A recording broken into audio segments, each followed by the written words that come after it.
Hello जी, नमस्कार प्यारे अभ्यर्थियों। स्वागत है आप सभी का आपके अपने YouTube चैनल पर। टॉपिक है अपना राजस्थान का इतिहास और उसमें है सिक्के। ठीक है, स्पेशल इंपॉर्टेंट क्लास राजस्थान की सभी प्रतियोगी परीक्षाओं के लिए। ठीक है, तो क्लास को अच्छे से शुरुआत से एंड तक अच्छे से देखना है, तभी आपको समझ में आएगा। ठीक है, तो आज की अपनी ये जो पहली क्लास रहने वाली है, तो क्लास को लाइक और शेयर और सब्सक्राइब चैनल को कर दीजिएगा और हम बढ़ते हैं अपने क्वेश्चन की तरफ। तो सबसे जो पहला जो सवाल है वो आपकी स्क्रीन पर आ चुके हैं कि आहत मुद्राओं पर मुख्यतः कितने चिन्ह अंकित होते हैं। ठीक है, मुद्राएं जो सिक्के होते हैं उस पर कितने चिन्ह है जो अंकित यानी उकेरे होते हैं। 6, 5, 4, 3। ठीक है, तो इसका जो हमारा जो करेक्ट आंसर मिलेगा तो वो मिलेगा 5 प्रकार के। ठीक है, 5 है जो चिन्ह है वो अंकित होते हैं। ठीक है, नेक्स्ट देखिए, बहुत ही अच्छा सवाल आ चुका है कि यहोध्य सिक्के राजस्थान के किस क्षेत्र में से प्राप्त हुए थे। ठीक है, किस प्रकार के सिक्के? यहोध्य सिक्के। ठीक है, जो राजस्थान के किस क्षेत्र से हमें प्राप्त हुए थे? उत्तरी तथा पश्चिमी, दक्षिणी, पश्चिमी और पूर्वी राजस्थान से। ठीक है, तो ये जो हमें सिक्के हैं वो उत्तरी और पश्चिमी राजस्थान से प्राप्त हुए थे। ठीक है, ऑप्शन नंबर ए है जो अपना यहाँ पर करेक्ट आंसर हो जाता है। ठीक है, नेक्स्ट देखिए, इसी प्रकार आगे बढ़ते हैं। गुप्तकालीन 1800 सिक्के, सोने के सिक्के हैं वो हमें कहाँ से प्राप्त हुए थे। ठीक है, गुप्त काल के समय जो 1800 सोने के जो सिक्के हमें मिले थे वो हमें कहाँ से मिले थे? राजस्थान के जो किस क्षेत्र से मिले थे, किस जिले से मिले थे? तो 4 जिले आपके सामने हैं, अलवर, कोटा, दौसा और भरतपुर। ठीक है, तो इसका जो भरतपुर है वो अपना यहाँ पर करेक्ट आंसर हो जाता है। Option number D is correct answer. ठीक है, हाँ, मतलब इस जो क्वेश्चन के साथ साथ अपना जो आंसर है वो कमेंट में भी बताइएगा, क्योंकि मुझे भी पता चलेगी अपना है जो क्या राय है, अपना ओपिनियन क्या है। ठीक है, नेक्स्ट देखिए, एक सिक्कों का मुद्रा का प्रकार है पद्मशाही। ठीक है, पद्मशाही मुद्रा है वो कहाँ मतलब प्रचलित थी? ठीक है, किस क्षेत्र में प्रचलित थी पद्मशाही मुद्रा? साहेपुरा, किशनगढ़, सलूम्बर और ब्यावर। ठीक है, तो इसका जो हमें जो करेक्ट आंसर मिलेगा तो वो मिलेगा सलूम्बर। ठीक है, option number C is correct answer. ठीक है, मुद्रा कौन सी मुद्रा? पद्मशाही मुद्रा। ठीक है, नेक्स्ट देखिए, स्वरूप शाही। ठीक है, एक तो थी जो पद्मशाही वो थी किस में थी? सलूम्बर में। और यहाँ पर है स्वरूपशाही। स्वरूपशाही मुद्रा है वो किस रियासत में प्रचलित? ठीक है, ये किस रियासत की मुद्रा थी? सीकर, उदयपुर, प्रतापगढ़ और दौसा। ठीक है, तो इसका जो हमें जो करेक्ट आंसर मिलेगा तो वो मिलेगा कौन सा मिलेगा? बिल्कुल उदयपुर। ठीक है, ऑप्शन नंबर बी अपना सही आंसर है। ठीक है, नेक्स्ट देखिए, हाँ, 11 संदा तथा मदोसाई सिक्का किस रियासत में थे? ठीक है, 11 संदा और मादोसाई ये जो सिक्का का जो प्रचलन है वो किस रियासत में था? तो इनका जो प्रचलन वो भीलवाड़ा, साहेपुरा भीलवाड़ा में प्रचलित था। ठीक है, प्रचलन। ठीक है, नेक्स्ट देखिए, आगे बढ़ते हैं। सलीम शाही। सलीम शाही सिक्के है जो कहाँ प्रचलित था? ठीक है, सलीम शाही सिक्का का प्रचलन कहाँ था? तो सलीम शाही बताइएगा, इसका आंसर आपको बताना। ठीक है, जल्दी से बताओ कमेंट में, मैं आपका वेट कर रहा हूँ। जल्दी से देखता हूँ सबसे पहले किसका आंसर है जो करेक्ट सही देखने को मिलता है। ठीक है, देखिए, सालिम शाही सिक्का कहाँ पर प्रचलित था? तो सालिम शाही ये जो सिक्का उदयपुर के क्षेत्र में प्रचलित था। ठीक है, ऑप्शन नंबर, हाँ, ऑप्शन नंबर हमारा जो इसमें बिल्कुल उदयपुर, एक मिनट डाउट है। हाँ, देखिए, उदयपुर में था तो वो स्वरूप शाही था। ठीक है, यहाँ पर पूछा है सालिम शाही। ठीक है, तो ये उदयपुर नहीं होगा, इसका होगा प्रतापगढ़। ठीक है, बिल्कुल प्रतापगढ़ होगा। ठीक है, सालिम शाही सिक्का प्रचलन था प्रतापगढ़ का। ठीक है, उदयपुर का था वो स्वरूप शाही था। ठीक है, कंफ्यूजन होता है। ठीक है, नेक्स्ट देखिए, लक्ष्मण शाही। ठीक है, लक्ष्मण शाही सिक्कों का प्रचलन कहाँ पर था? ठीक है, लक्ष्मण शाही सिक्कों का प्रचलन कहाँ पर था? तो बताइएगा इसका आंसर। बिल्कुल बिल्कुल बांसवाड़ा इसका करेक्ट आंसर है। ठीक है, option number C is correct answer. ठीक है, नेक्स्ट देखिए, 3 सिक्कों के नाम हैं डम्बू शाही, विजय शाही, भीम शाही। ठीक है, एक बार फिर से सुन लीजिए, डम्बू शाही, विजय शाही और भीम शाही सिक्कों का प्रचलन कहाँ पर था? बताइएगा कहाँ पर था? कोटा, बारा, बूंदी और जोधपुर। ठीक है, तो डम्बू शाही, विजय शाही और भीम शाही, ठीक है, इनका जो प्रचलन था तो वो था जोधपुर में। ठीक है, बिल्कुल ऑप्शन नंबर डी है वो अपना यहाँ पर करेक्ट आंसर है। ठीक है, नेक्स्ट देखिए, आगे बढ़ते हैं। डोडिया और अवेशाही। ठीक है, डोडिया तथा अवेशाही सिक्का का प्रचलन कहाँ पर था? ठीक है, डोडिया और अवेशाही सिक्का का प्रचलन जैसलमेर। ठीक है, option number D correct answer है। ठीक है, नेक्स्ट देखिए, आबू के अभिलेख में कौन, आबू के अभिलेख के लेखक कौन है? ठीक है, आबू के अभिलेख के लेखक कौन है? शुभचंद्र, पार्श्वचंद्र, करमचंद्र और दीपचंद्र। बताइएगा आबू के शिलालेख के लेखक कौन है? तो यहाँ पर है जो शुभचंद्र है वो अपना यहाँ पर करेक्ट आंसर है। ठीक है, नेक्स्ट देखिए, राय सिंह की प्रस्तुति का संबंध निम्नलिखित में से किससे है? ठीक है, राय सिंह प्रस्तुति का जो संबंध है वो किससे है? जयपुर के शासक से है, बीकानेर के शासकों से है, उदयपुर के शासकों से है या फिर कोटा के शासकों से है? ठीक है, राय सिंह प्रस्तुति का संबंध, तो राय सिंह प्रस्तुति का जो संबंध है वो है बीकानेर के शासकों से। ठीक है, ऑप्शन नंबर बी है वो अपना यहाँ पर करेक्ट आंसर हो जाता है। ठीक है, नेक्स्ट देखिए, बिजोलिया अभिलेख किस वंश के इतिहास की जानकारी का महत्वपूर्ण साधन है? ठीक है, जो बिजोलिया जो शिलालेख है उसमें हमें किस राजवंश की जानकारी मिलती है, किस वंश की जानकारी है वो हमें देता है। ठीक है, बिजोलिया शिलालेख जो बिजोलिया अभिलेख। ठीक है, बिल्कुल, राठौड़, सिसोदिया, चौहान और प्रतिहार। ठीक है, तो इसका जो करेक्ट आंसर होगा तो वो होगा चौहान वंश की। ठीक है, चौहान, ऑप्शन नंबर सी है वो अपना यहाँ पर करेक्ट आंसर है। ठीक है, नेक्स्ट देखिए, बिजोलिया शिलालेख किस चौहान नरेश के काल का था? ठीक है, बिजोलिया शिलालेख है वो चौहान के किस राजा के शासनकाल में हमें मिला? सोमेश्वर, पृथ्वीराज, अजय राज और हरिराज। ठीक है, तो बिजोलिया शिलालेख वो हमें मिला है सोमेश्वर के शासनकाल के समय। ठीक है, ऑप्शन नंबर ए है जो अपना यहाँ पर करेक्ट आंसर है। ठीक है, नेक्स्ट देखिए, आगे बढ़ते हैं कि किस गुर्जर प्रतिहार वंश के शासक ने चांदी के दम नामक सिक्के चलाए थे? ठीक है, गुर्जर प्रतिहार के कौन से शासक, किस शासक ने चांदी के दम नामक जो सिक्के हैं वो उसने चलवाए थे?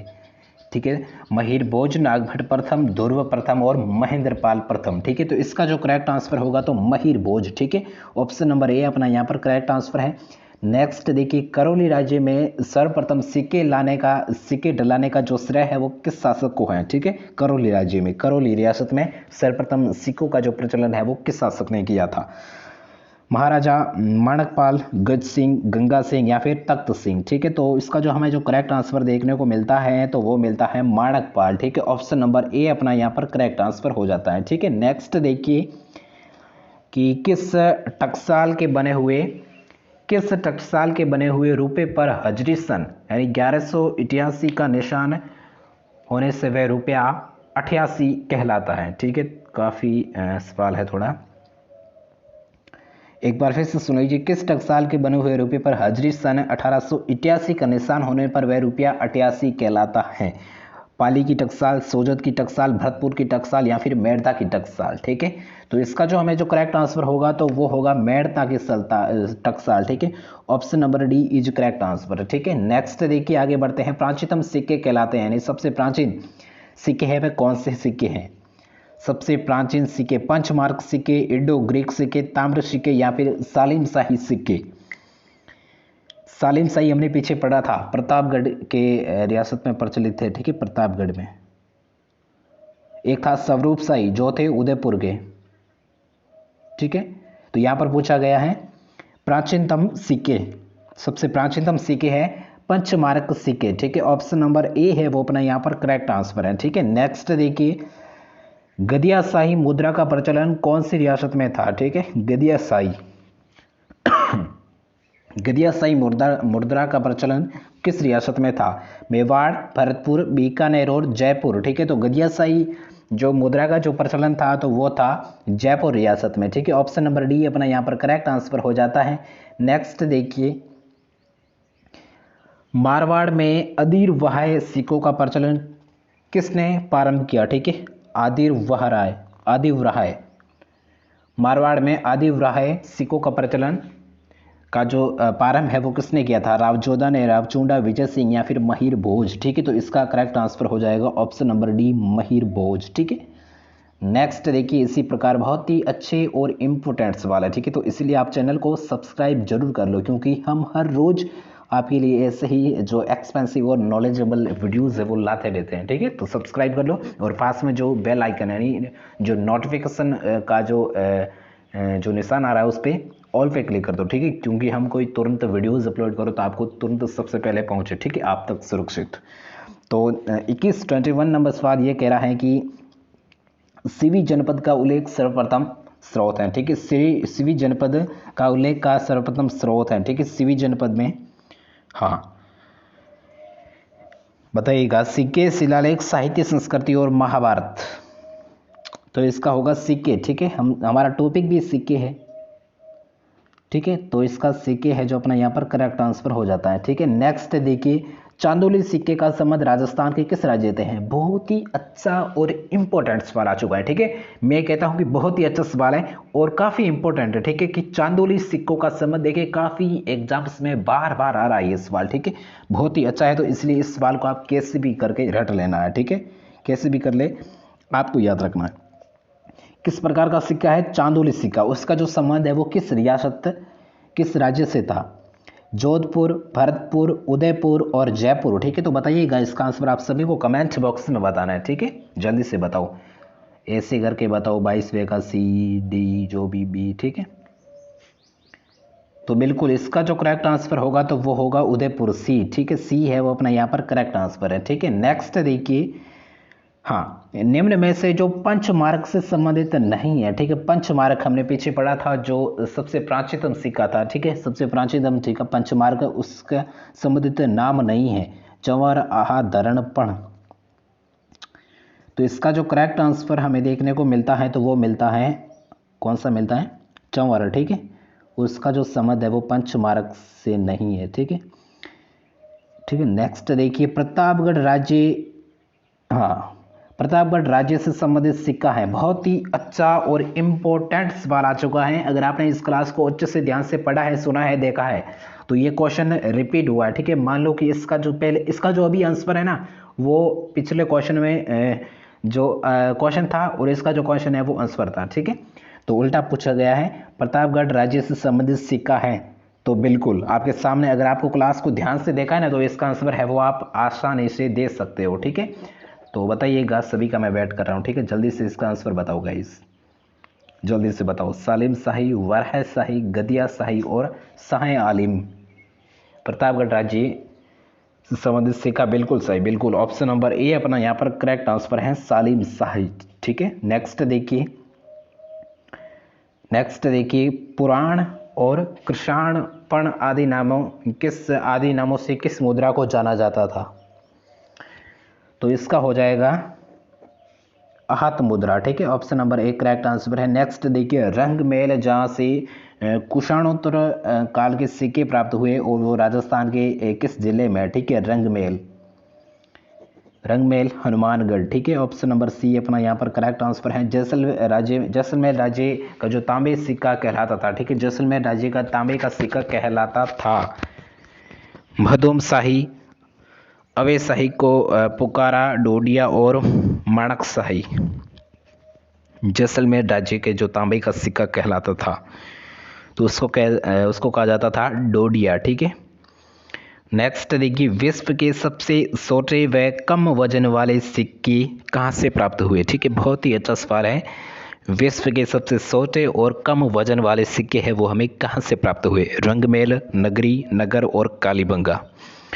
जल्दी से बताओ, जो सबसे छोटे और कम वजन वाले सिक्के हमें जो प्राप्त हुए हैं वो हुए नगर से प्राप्त हुए हैं। ठीक है, नगरी नहीं है, नगर है। ठीक है, ऑप्शन नंबर सी अपना यहाँ पर करेक्ट आंसर है। नेक्स्ट देखिए, भरतपुर के नगला छेल यानी बयाना तहसील नामक स्थान में सर्वाधिक सिक्के कौन से शासक के मिले हैं? ठीक है, भरतपुर में सर्वाधिक सिक्के हैं वो किस शासक के हमें मिले हैं? चंद्रगुप्त मौर्य, चंद्रगुप्त विक्रमादित्य, पुष्यमित्र शुंग और सम्राट अशोक। ठीक है, तो इसका जो हमें जो करेक्ट आंसर देखने को मिलता है तो वो मिलता है Chandragupta Vikramaditya. Option number B अपना यहाँ पर करेक्ट आंसर है। ठीक है,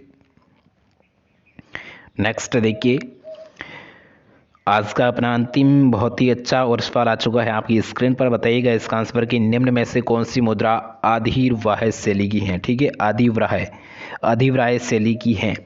चौहानकालीन मुद्राएं, गुर्जर प्रतिहारकालीन मुद्राएं, इंडो ग्रीक मुद्राएं या फिर गुप्तकालीन मुद्राएं। ठीक है, आदिव्राह्य शैली, बिल्कुल बिल्कुल गुर्जर प्रतिहार इसका करेक्ट आंसर हो जाएगा। ठीक है, ऑप्शन नंबर बी अपना यहाँ पर करेक्ट आंसर हो जाएगा। ठीक है, तो ये थी आज की अपनी बहुत ही अच्छी और छोटी सी और क्लास, और ये जो क्लास है इसकी तो आज तो शुरुआत हुई है। ठीक है, और कल जैसे कि अगला हम टॉपिक रखेंगे कुछ नया, और राजस्थान की हिस्ट्री हमने शुरू की है। तो अगर आपको ये जो क्लास है अच्छी लगी है तो हमारे जो सपोर्ट और अपना जो प्यार है वो दिखाने के लिए चैनल को सब्सक्राइब कर सकते हो, ठीक है। इस क्लास को लाइक और चैनल को सब्सक्राइब जरूर कीजिएगा। और थैंक यू। और बस आपका जो क्लास देखने के लिए शुक्रिया अदा करता हूँ, मैं धन्यवाद देता हूँ आप सभी को, कितना जो आपने टाइम निकाल कर इस क्लास को देखा, ठीक है। तो मिलते हैं नेक्स्ट क्लास में। Thank you so much for watching this class.